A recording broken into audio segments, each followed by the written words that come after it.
Kepada yang terhormat Bapak Menteri Agama Republik Indonesia, Bapak Menteri Pendidikan Republik Indonesia, Bapak Dirjen Bimas Kristen Republik Indonesia, Persekutuan Gereja Indonesia, Yayasan Kepala Sekolah dan seluruh guru agama Kristen Sekolah Menengah Pertama Teologi Kristen, penulis dan editor buku siswa sejarah gereja kelas 7 untuk Sekolah Menengah Pertama Teologi Kristen di tempat. Salam damai untuk kita semua. Melalui surat terbuka ini, izinkan saya terlebih dahulu memperkenalkan diri saya. Saya adalah Pastor Yohanes Kopong Tuan, MSF, yang sekarang bertugas sebagai misionaris di Filipina. Surat terbuka saya ini tidak mewakili lembaga resmi Gereja Katolik Indonesia, dalam hal ini Konferensi Wali Gereja Indonesia KWI, juga tidak mengatasnamakan seluruh umat Katolik Indonesia. Surat saya ini merupakan surat pribadi yang mengatasnamakan pribadi saya sebagai seorang umat Katolik dan juga sebagai seorang imam dalam Gereja Katolik. Beberapa hari ini, media sosial diramaikan oleh banyaknya postingan terkait isi dari buku siswa sejarah kelas 7 untuk Sekolah Menengah Pertama Teologi Kristen yang diterbitkan oleh Direktorat Jenderal Bimbingan Masyarakat Kristen, Direktorat Pendidikan Kristen, Kementerian Agama Republik Indonesia, yang mana pada halaman 24 buku tersebut dituliskan bahwa Gereja Katolik Roma merupakan bagian dari Gereja Nestorian. Sebagai sebuah buku pegangan bagi para siswa dan juga buku pengajaran, bahkan sebagai buku sejarah gereja, jelas bahwa isi dari tulisan sebagaimana tercantum dalam halaman 24 terkait Gereja Katolik Roma adalah sebuah sesat dan salah besar. Saya mengatakan bahwa isi dari buku ini adalah sesat dan salah besar karena, pertama, Gereja Katolik Roma tidak berafiliasi atau tidak merupakan bagian dari gereja lain manapun.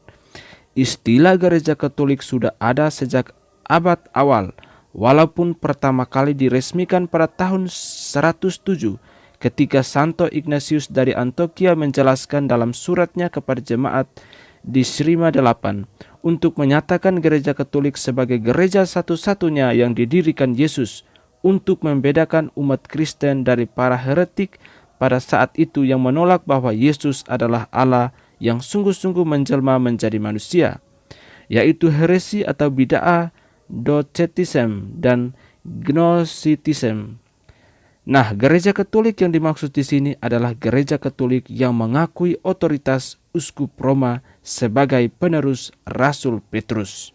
Yang kedua, dengan demikian ketika menjelaskan bahwa Gereja Nestorian meliputi yang salah satunya adalah Gereja Katolik Roma, itu adalah sebuah kesalahan besar dan sesat karena Gereja Nestorian yang pengikutnya adalah para pengikut ajaran Nestorius, yang mana Nestorius sendiri yang adalah seorang uskup dari Konstantinopel dinyatakan sesat dan bid'ah oleh Gereja Katolik Roma dalam Konsili Efesus tahun 431 dan Konsili Chalcedon tahun 451 yang di dalamnya Santo Cyrilius dari Alexandria sangat berperan besar karena pengajarannya yang sesat terkait Yesus Kristus yang memiliki dua kodrat dan dua pribadi, yaitu Allah dan manusia, serta pengajarannya yang memandang Maria sebagai Bunda Kristus dan bukan sebagai Bunda Allah,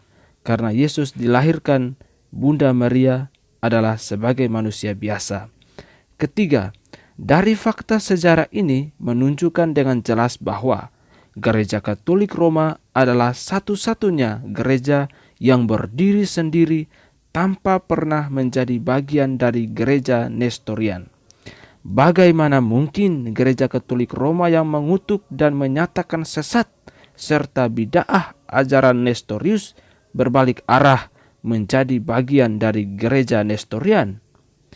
Oleh karena itu, berpijak pada fakta sejarah singkat sebagaimana yang saya jelaskan dalam ketiga poin di atas, dan atas dasar bahwa segala hal yang diajarkan dan dipelajari adalah untuk mencapai sebuah kebenaran berdasarkan fakta sejarah serta demi kebaikan bersama dan tidak menjadi jalan penyesatan bagi para siswa, maka saya meminta kepada pihak terkait yang sudah sebutkan di atas agar menarik dan merevisi kembali buku pengajaran ini, bahwa Gereja Katolik Roma tidak pernah menjadi bagian dari Gereja Nestorian. Meminta kepada penulis, editor, dan penerbit agar mengedepankan kebenaran fakta sejarah dalam menuliskan sejarah agama dan gereja lain.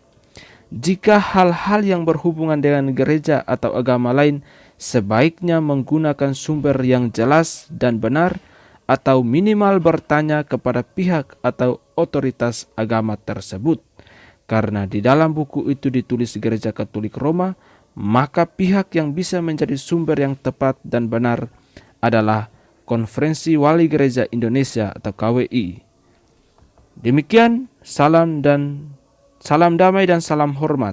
Manila, 2 Maret 2021, atas nama RP Yohanes Kopong Tuan MSF, misionaris MSF yang bertugas di Filipina.